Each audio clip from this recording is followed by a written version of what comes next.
Hello all. మా school కోసం ఒక లోగో డిజైన్ చేయాల్సి వచ్చింది. దానికోసం నేను నాన్నని ఒక సలహా అడిగాను. నాన్న, ఆ లోగో కోసం నాకు ఒక మంచి కొటేషన్ చెప్పండి అంటే, నాన్న తను చిన్నప్పుడు చదువుకున్న ఈ పద్యం నాకు చెప్పారు. విద్వత్వం చ నృపత్వం చ నైవతుల్యం కదాచన స్వదేశే పూజ్యతే రాజా విద్వాన్ సర్వత్ర పూజ్యతే.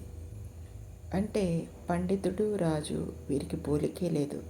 రాజు కేవలం తన రాజ్యంలోనే గౌరవించబడతాడు, కానీ పండితుడు లోకమంతటా గౌరవాదరాలు పొందుతాడు.